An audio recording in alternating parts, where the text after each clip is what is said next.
What's up, you lot? Today's Warzone video is going to go over my console settings that I use in Warzone to help me take my game to the next level. Please bear in mind this is only console settings. I do not use a PC. I only use my Xbox to play Warzone. I'll be looking to upgrade to PC in the future, but for now, if you are a console Warzone player, this video is for you. If you did learn anything, or if you do like this video, please like the video for me. I'd appreciate it very much. If you can get this video to 5 likes, it would mean the world to me. And also, if you're brand new and this is your first time seeing me, my name is Nigel. I post Warzone and FIFA content on this channel. If you're into Warzone, if you're into FIFA, or if you're into both, consider subscribing, turning on your notification bell so you don't miss when I upload a video on this channel. I post Warzone and FIFA content on this channel almost every day, and if I don't upload a video, I'll be live streaming on my YouTube channel as well. If you're looking forward to that, you know what to do. Okay, with all that being said, let's get into my settings for Warzone. I'm going to start with the controller settings, but before I do, just want to let you guys know what controller I use. I use a Fusion Pro Xbox wired controller, which has back buttons on it. So yeah, I'm a back button controller kind of guy. So what I've done is I've reassigned 2 buttons to the back buttons so that my right thumb never leaves the right stick. So in that moment where my right thumb leaves the right stick to press a button, could mean the difference between winning and losing a fight. So I've eliminated that possibility of me losing a fight by assigning 2 buttons to the back button so that I don't ever have to leave the right stick with my right thumb. So for my button layout, I use tactical. So I've assigned my crouch, prone and slide button to the R3 or right stick button. And the reason why I use tactical, because if I use default, for example, my prone, slide and crouch button would be assigned to my B or circle if you're on PlayStation button, which means my thumb would have to leave the right stick to press the button, which is not my preference. So that's why I use tactical. Stick layout default, inverted vertical look is disabled. Dead zone settings at 0.05. Basically, the higher the dead zone number, the longer the delay on which the game responds to your stick movement.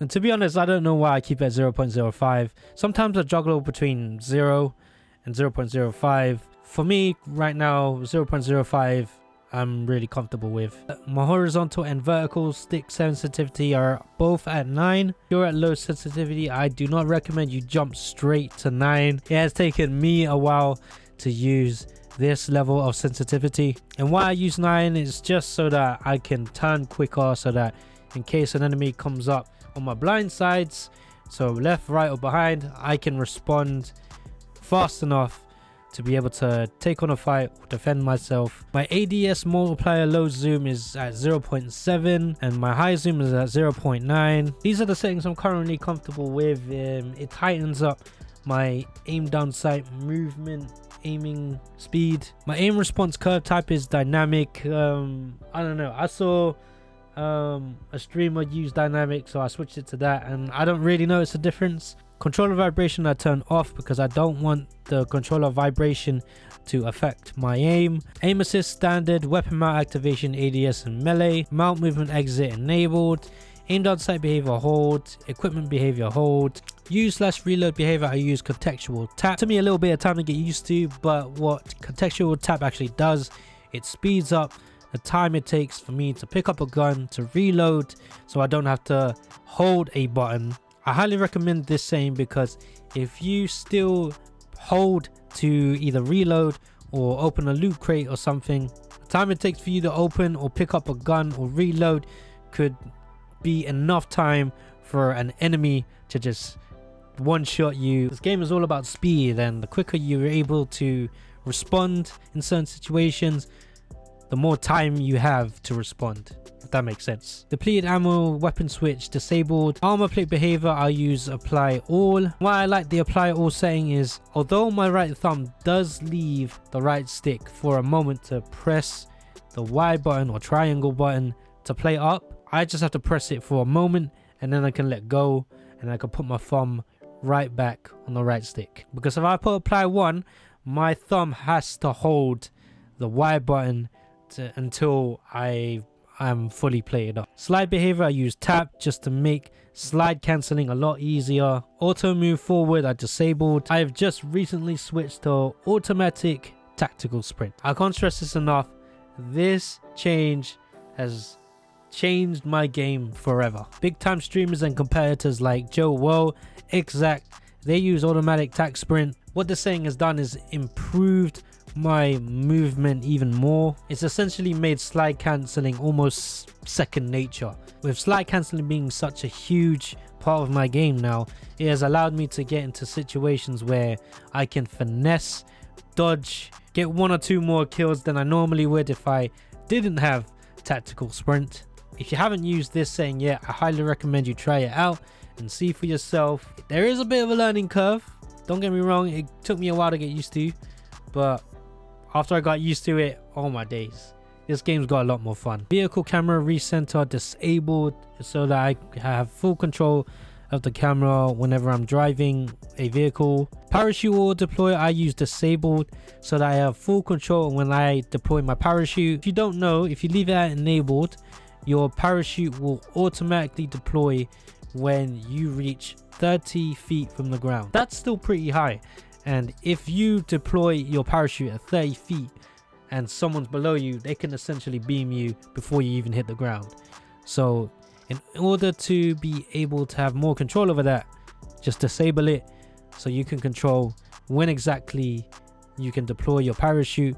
You can deploy it lower than 30 feet so that your opponent won't be able to beam you before you hit the ground. Okay, general settings, I keep my brightness at 60. This is the lowest I recommend you going down, because if you go even lower, all the dark areas of the map will become even darker, meaning if anyone's hiding in those dark areas, especially rose skins, you won't be able to see them. So I recommend lowest at 60. If you want to go higher, I'd say go 65, but any brighter than that, the game will be too whitewashed, so you won't be able to see anything because everything's too bright. So I recommend 60 to 65. For safe area, I keep it as small as possible, and the reason why I do this is just to decrease the effort it takes for me to look away from the center of the screen to see the mini map, for example, because the further away the mini map, for example, is away from the center of the screen, the more I have to look away from what's in front of me. And if I do that, it could mean a difference for me to be able to react when I spot someone in front of me, or like, you know, get down because I didn't see that person because I was looking at the minimap all the way up on the left side of the screen.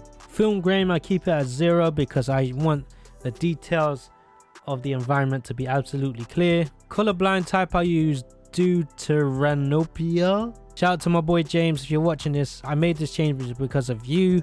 If you compare this setting to the disabled setting, which I was using before, the colors don't pop out as much. So I keep it at deuteranopia, just so that the colors will pop more in the environment. And of course, I keep colorblind target to both. World motion blur and weapon motion blur I keep disabled. It is just so that I don't lose any details whenever I'm moving around. If I keep the motion blur on, for example, it could mean I miss out on spotting an enemy because he was blurred out from my vision. So I keep it disabled. Minimap shape, I keep it at square, not circle. You can see the example right here. Square means you see more of the minimap than you do if you use the circle shape. Compass cardinal direction, I switch it to numbers because that's what everyone recommended. Audio mix, I use boost low because these are the settings that work best for me.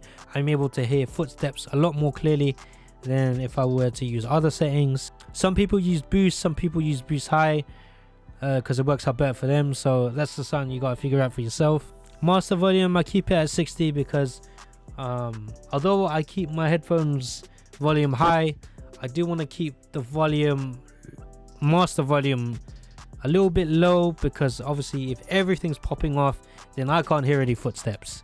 So I keep it at 60. Music volume at 0 to eliminate any sort of distraction that could occur that could prevent you from hearing footsteps and other sound cues and that. Rest is personal preference. Voice chat, I keep it max. I don't recommend you do maximum volume too, but I do it for content so that you can hear in-game chat. So whoever teammates I have in a video or in a live stream, you can hear them clearly. And it also benefits me as well, because some people's mics aren't 100% clear or loud enough. So yeah, I keep it at max volume for me personally. And as for the war tracks, I disabled and kept it at 0 because once again, I don't need no distractions when I'm playing the game. And yeah, that is the end of my Warzone settings that I use on console. Once again, if you learn anything new or if you do like the video, please like the video for me. And if you're brand new and you enjoyed this and you want to see more Warzone content from me, once again, consider subscribing, turning on your notifications so that you don't miss when I upload these kinds of videos. And also, if you got any more questions, please leave them in the comments below. I am more than happy to answer them. With that being said, my name is Nigel. I am out for now, but I will see you very soon in the next video. But until then, have a great day and peace out.